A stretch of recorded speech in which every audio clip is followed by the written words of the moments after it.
Class 10 अब हम क्या करते हैं, क्वेश्चन नंबर 2 3.1 का एक्सरसाइज 3.1 का क्वेश्चन नंबर 2 पार्ट पे आ जाते हैं। ठीक है, तो यहां क्या कहता है कि the coach of a cricket team buys 3 bats and 6 balls for ₹3,900 rupees. ठीक है, जो क्रिकेट कोच है वो क्या करते कि 3 बैट्स, ठीक है, 3 बल्ले और 6 गेंद बॉल्स, 6 बॉल्स मतलब कि खरीदती है एक साथ। वो कितने रुपए देती है? 3,900 रुपीज देती है। अच्छा, अब बाद में फिर वो क्या करते हैं, एक बैट और 3 बॉल्स खरीदती हैं। ठीक है, जो कि मतलब कि उसने 1,300 रुपीज उसने पे किए। कितने के लिए? एक बैट और 3 बॉल्स के लिए। ठीक है, तो इसको अल्जेब्रिकली हमें रिप्रेजेंट करना है और ग्राफिकली भी रिप्रेजेंट करना है। सो यहां पर सबसे पहले हम क्या कर लेते हैं, सॉल्यूशन। अब यहां पर 2 वेरिएबल में ही हम बनाएंगे इक्वेशन, क्योंकि लीनियर इक्वेशन है इन 2 वेरिएबल्स। तो इसमें आपका सॉल्यूशन में सबसे पहले तो आपका let the cost of 1 bat equal to rupees आपका कितना है? x। ठीक है, let the cost of 1 bat equal rupees x। ठीक है, एक बैट जो है यानी कि बल्ला जो है उसकी प्राइस जो है x रुपए मान लेते हैं, और जो एक गेंद जो है यानी कि एक बॉल की कीमत कितने मान लेते हैं हम? ₹y मान लेते हैं, ₹y। अब हम क्या करते हैं इसमें, एज पर क्वेश्चन क्या किया उसने? 3 बैट्स और 6 बॉल्स यानी कि 3 बैट्स एंड 6 बॉल्स उसने खरीदा। एज पर question 3 bats plus 6 balls equal to 3,900 है ना। ऐसा क्यों? 3 बैट्स, देखो एक बैट की कीमत कितने हमने रखा? x माना, और एक बॉल की कीमत कितने रखा हमने? ₹y माना हमने। तो हम क्या करते हैं, 3 और जहां बैट्स हैं उसकी कीमत कितना है? x plus 6 balls y equal to कितना हो जाएगा? 3,900। अब यहां पर हमें दिख रहा है कि इधर 3 है, यहां 6 है। 3 और 6 से हम क्या फाइंड कर सकते हैं, सॉरी क्या निकाल सकते हैं? कॉमन निकाल सकते हैं बाहर। जैसे 3x plus 6y equal to 3,900, हम इसको कॉमन निकालते हैं। 3 क्या हो जाएगा? x प्लस 3 2 जा इक्वल टू 3,900। कोई परेशानी नहीं है? गुड। सो इसमें क्या हो जाएगा आपका? x plus 2y equal to क्या हो जाएगा? 3,900 इज डिवाइडेड बाय 3। यही होगा, इससे इसको डिवाइड करेंगे तो 3 से 3,900 को, तो हमारा इक्वेशन क्या बन जाएगा? x plus 2y equal to 1,300। Equation number 1। परेशानी? अगेन दोबारा से एज पर क्वेश्चन, फिर क्या, वो एक बैट और 3 बॉल्स खरीदते हैं। 1 उसको हम डायरेक्ट इक्वेशन बना लेते हैं ना। ठीक है, चलो 1 बॉल, चलो ठीक है कोई दिक्कत नहीं, प्लस 3 नहीं sorry 1 bat and 3 balls, 3 balls equal to कितना? 1,300 रुपीज। क्या हो जाएगा आपका?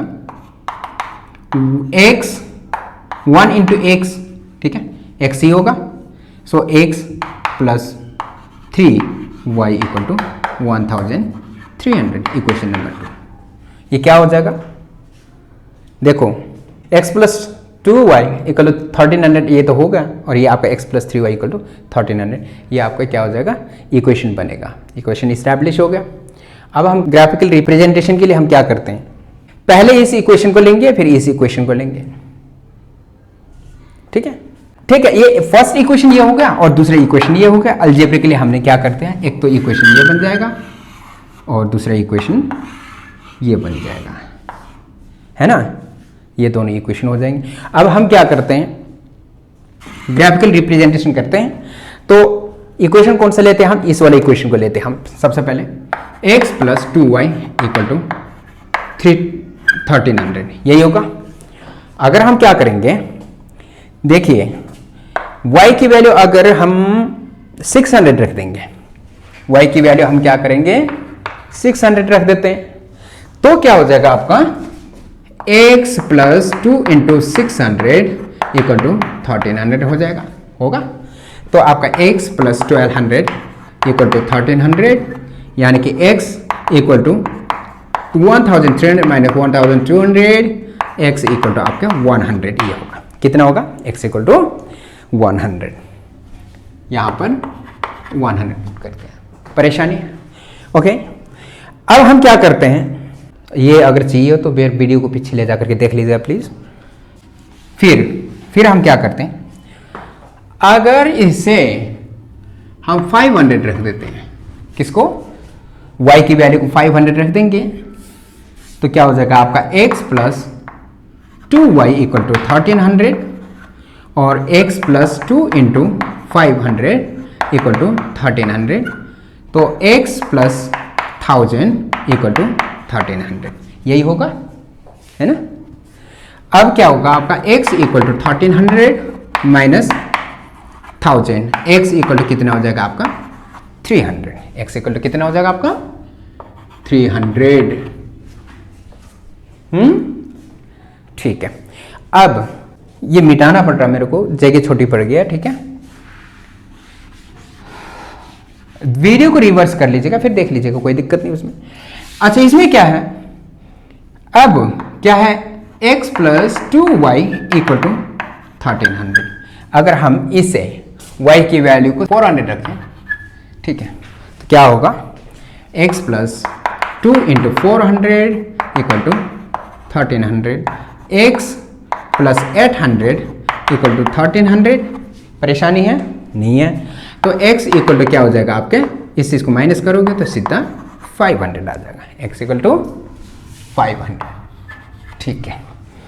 अब ये तो इक्वेशन नंबर 1 से हमने लिया, अब हम इक्वेशन नंबर 2 से भी ले लेते हैं। इक्वेशन नंबर 2 से लेंगे तो क्या होगा कि सिंपली आपका वैल्यू चेंज किसके, x plus 3y equal to 1300, तो कंफ्यूज होने की कोई बात ही नहीं यहां पर। From 2 x plus 3y equal to 1300, ठीक है, a b c x y, ठीक है।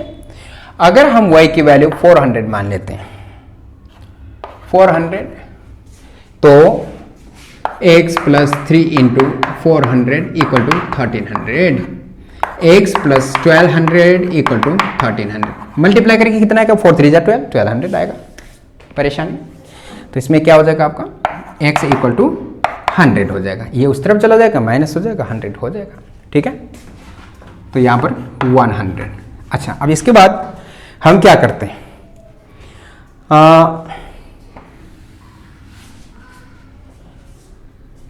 400 के बजाय हम 500 रख लेते हैं, कितना, 500 रख लेते हैं, 500 रखेंगे तो 1500 हो जाएगा, x plus 3 into 500 equal to 1300, कोई दिक्कत है, ठीक है, परेशानी नहीं है। तो x प्लस आपका 1500 यानी कि 1500 इक्वल टू 1300, क्या हो जाएगा, x इक्वल टू माइनस 200, ठीक है। इसे उस तरफ ले जाओ, फिर माइनस में आ जाएगा, उस तरफ जाकर माइनस 1500 माइनस 200, ठीक है, माइनस 200। अच्छा, अब हम क्या करते हैं, x की वैल्यू फिर क्या कर रहे थे हम, अब माइनस में नहीं लेते, थोड़ा पॉजिटिव में ले लेते हैं, जगह वैसे तो हो जाएगा, जगह काफ़ी है। अब यहां पर हम क्या कर लेते हैं, 300 रख लेते हैं, y की वैल्यू हम क्या रखेंगे, 300 रख लेते हैं, तो x plus 3 into 300 equal to 1300, x plus 900 equal to 1300 और x इक्वल टू 400। x का वैल्यू कितना हो जाएगा, ये 1300, 900 उस तरफ ट्रांसपोज हो जाएगा, तो उसके बाद क्या हो जाएगा, 400 हो जाएगा, ठीक है। चलिए ठीक है, ये 400। अब हम क्या करते हैं, ग्राफिकली हम रिप्रेजेंट कर लेते हैं इसको, ठीक है। और ये वैल्यूज तो सारे मीटर वगैरह मैंने कर रखा है, ये रफ वर्क्स होते सारे। और कैसे वैल्यू पुट किए हमने, इससे देखने के लिए रिवर्स कर लीजिएगा प्लीज़, थोड़ा सा कोऑपरेट कर लीजिएगा इस पर। अगली बार से हम क्या करेंगे कि सीधा एक क्वेश्चन के लिए छोड़ दूंगा ब्लैक बोर्ड, ठीक है, अनकन्वीनियंट ना हो आप लोगों के लिए। सो ग्राफ रिप्रेजेंट इस प्रकार से हम कर लेते हैं, ठीक है। रफ ग्राफ बनेगा क्योंकि देखिए ऐसा है, यहाँ पर मैक्सिमम वैल्यू कितने 500 तक है ऊपर वाले के, 1 2 3 4 5 600, 1 2 3 4 5 600, ठीक है। -100 -200 -300 -400 -500 -100 -200 -300 -400 -500, ओके। तो ये आपका ओरिजिन होगा 100 200 300 400 500 600। ये 100 200 300 400 500 600, ठीक है। -100 -200 -300 -400 -500 -100 -200 -300 -400 -500। नीचे जगह नहीं था इसलिए ऊपर मैंने लिख दिया, वैसे हमेशा नीचे लिखा जाता है इस चीज़ को। -100 यहीं कर लो, -200 यहाँ, -300 यहाँ। तो हम क्या करें, देखो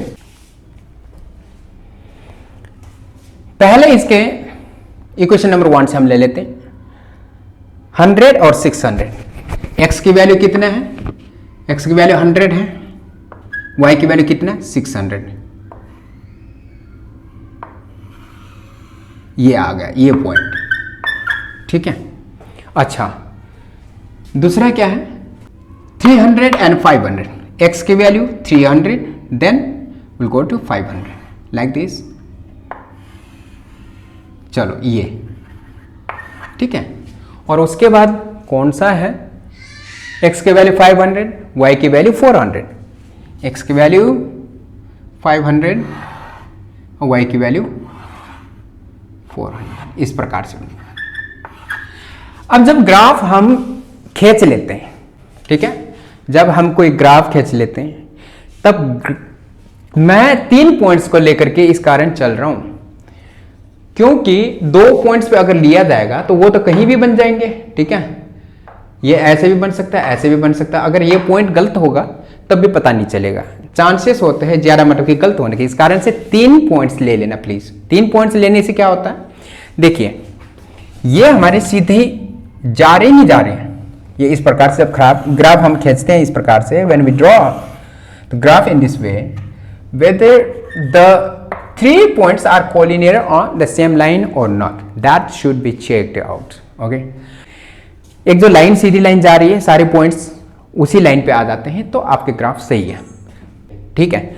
सो ये ग्राफ, ये पॉइंट ए है हमारे, ए से रिप्रेजेंट कर लो कितना है 100 एंड 600, और ये बी पॉइंट है 300 एंड 500, और ये सी पॉइंट है, ठीक है। सी पॉइंट का कोऑर्डिनेट लिख लेना। अच्छा अब दूसरा, इस वाला इक्वेशन में से, यानी कि ये वाला टेबल में से हम लेते हैं, तो ए का 100 एंड 400, हम 100 पे गए और 400 कहाँ है, इधर है, ये पॉइंट है, ठीक है। एक्स का वैल्यू 100 पे चले, फिर वाई की वैल्यू 400 पे, क्योंकि हम x और y करके चलते हैं हमेशा। पहले x की वैल्यू, उसके बाद y की वैल्यू लिखा जाता है। पहले x की वैल्यू प्लॉट किया जाता है, फिर उसी के बेस पे y की वैल्यू पुट किया जाता है उसी से, ठीक है। अच्छा दूसरे क्या है, -200 एंड 500 कितना है, -200 एंड 500, -200 एंड 500। देखो x की वैल्यू -200, देन 500 ऊपर की तरफ, कहाँ, दिस वन, ठीक है, ये वाला वैल्यू होगा। परेशानी, ये वाला वैल्यू, और एक और वैल्यू किधर है 400 एंड 300। x की वैल्यू कितना है 400 और y की वैल्यू 300, ये यहाँ कहीं इस प्रकार से बनेगा, जिसमें कि ग्राफ अगर हम देखें तो इस प्रकार से, मतलब कि कहीं, हाँ थोड़ा सा ऊपर की तरफ कर दो, क्यों, ग्राफ है नहीं तो दिक्कत तो होगा ही। तो ये इस प्रकार से देखो, एक सीधी लाइन इस प्रकार से इसमें भी बन जाएगी, ठीक है। अब देखने वाले समझने वाली बात ये है कि ये जो ग्राफ जो है जाकर के कहाँ इंटरसेक्ट करते हैं, ये दोनों पैरेलल नहीं ना, जाकर के आगे कहीं ना कहीं इंटरसेक्ट करेंगे। हमारे पास जगह नहीं, यहाँ से ऐसा करके और ये ऐसा करके, मतलब कि कहीं ना कहीं इंटरसेक्ट करेंगे अगर पैरेलल नहीं होंगे तो। बस ये ग्राफिकल रिप्रेजेंटेशन है, ठीक है, ये हमारा ग्राफिकल रिप्रेजेंटेशन है और ये अलजेब्रिक एक्सप्रेशंस है, ठीक है। तो नोट कर लीजिएगा प्लीज़।